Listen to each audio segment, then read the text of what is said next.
কেউ যদি পূজা মণ্ডপে যায় দাওয়াত দিতে, অর্থাৎ সে কিন্তু পূজা মণ্ডপ উদ্বোধন করতে গেল না। কেউ যদি জুয়ার আসরে যায়, যারা জুয়ারি তাদেরকে দাওয়াত দেওয়ার জন্য, ইসলামের দাওয়াত দেওয়ার জন্য সে জুয়া খেলাকে সাপোর্ট করলো না। যদি কেউ মদের আড্ডাখানায় যায় তাদেরকে দাওয়াত দেওয়ার জন্য সে কিন্তু মদ জায়েজ করতে গেল না। কি ঠিক তো? তো জাকির নায়েক ওইখানে গিয়েছে ইসলামের দাওয়াত দেওয়ার জন্যে, সেহেতু তিনি ওই খেলাটাকে সাপোর্ট করার জন্য বা উদ্বোধন করার জন্য যাননি। আজকের সমাজের নেতা নেত্রীরা প্রতিপক্ষকে ঘায়েল করার জন্যে অহরহ মিথ্যা কথা বলে যাচ্ছে, মিথ্যা বিবৃতি দিয়ে যাচ্ছে, বক্তব্য দিয়ে যাচ্ছে। অনেকে বলছে, যদিও খারাপ লাগবে অনেকের, খেলা হবে। কি খেলা হবে? কি খেলবেন আপনি? খেলা হবে, খেলা হবে। এর দ্বারাই আপনার বোঝা যায় যে আপনার বক্তব্যে, আপনার কথাবার্তার ভিতরে স্মার্ট নেই। আপনি স্মার্ট না, সেকালের লোক আপনি। খেলা হবে শুধু বলতেছেন, খেলা হবে, খেলা হবে। কি খেলা হবে? ক্রিকেট না ফুটবল? এখন তো ফুটবল বিশ্বকাপ চলতেছে। কি চলতেছে না? বিশ্বকাপে সবচাইতে বেশি সাপোর্ট করিয়ে আমাদের দেশের মানুষেরা ব্রাজিল এবং আর্জেন্টিনা। কি ঠিক কি না? এখানে ব্রাজিলের সমর্থক কারা আছে? হাত তোলেন তো দেখি। মিথ্যে কথা বলার দরকার নেই, সাপোর্ট হাত তোলেন, সমস্যা কি? আল্লাহ তো মিথ্যা কথা হয়েছে। আমি কি বলতেছি তখন? মিথ্যাবাদী নিয়ে কি বলতেছি আমি? কেউ নেই ব্রাজিলের সমর্থক। আর্জেন্টিনার বাবা, আর্জেন্টিনার সমর্থক তো অনেক। আমার ভাইয়েরা, ঠিক আছে সাপোর্ট করেন, সমর্থন করেন, কিন্তু একটা কথা আপনি লক্ষ্য করেন, ফুটবল খেলা, ক্রিকেট খেলা এগুলো কিন্তু নাজায়েজ না। নাজায়েজ কোনগুলো? যেই খেলার মধ্যে জুয়া হয়, যেই খেলার মধ্যে সতর উলঙ্গ হয়, যেই খেলার মধ্যে গান বাজনা হয়, এই সমস্ত খেলা। যেই খেলার মধ্যে নারী পুরুষের সংমিশ্রণ হয়, সেই খেলা। কথা বলেন না কেন?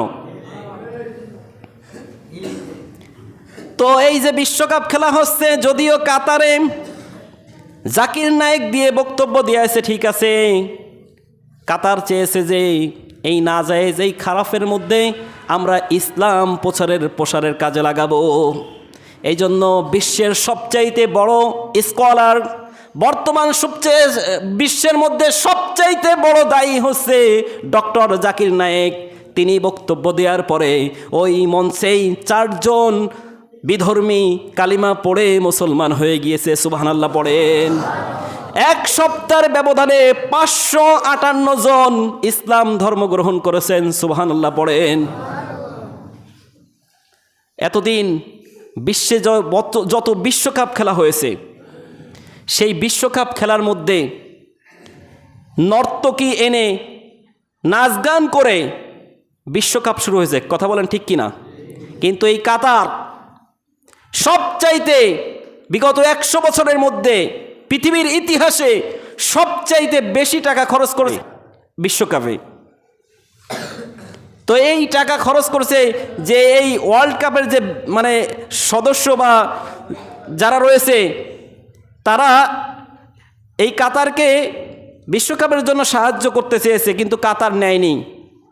কারণ কাতারের নিজের টাকা খরচ করেছে এবং বিশ্বের যারা বিধর্মী এতদিন যারা বিশ্বকাপ সূচনা করেছে, শুরু করেছে, বিশ্বকাপ খেলেছে, তাদের চাইতে বেশি ইসলামের রূপটা, ইসলামের সৌন্দর্যটা ফুটিয়ে তোলার জন্য বেশি টাকা খরচ, ইসলামের দাওয়াত প্রসারের কাজে নিয়োজিত থাকবে বা ইসলামিক কথাগুলো বলার সুযোগ থাকবে। এই কারণে ওরা ওদের সদস্যদের কাছ থেকে, কমিটির কাছ থেকে কোনো টাকা পয়সা নেয়নি। কারণ আমাদের টাকা, আমরা যেভাবে খেলা উদ্বোধন করব, যেভাবে খেলা চালাবো, সেইভাবে খেলা চলবে। চলছে কি না? সে শাকিরা নায়িকা না কি গায়িকা আছে? তারপরে এই যে কিছুদিন আগে নোরা ফাতেহি নাকি আরেক নর্তকী আসলো না আমাদের দেশে, এরা নেই। যদিও খেলা এটা হারাম হচ্ছে, কিন্তু এইখান থেকে ইসলামের দাওয়াত পৌঁছাচ্ছে কি পৌঁছাচ্ছে না? প্রতিদিন একটা করে সেমিনার করানো হচ্ছে জাকির নায়েককে দিয়ে।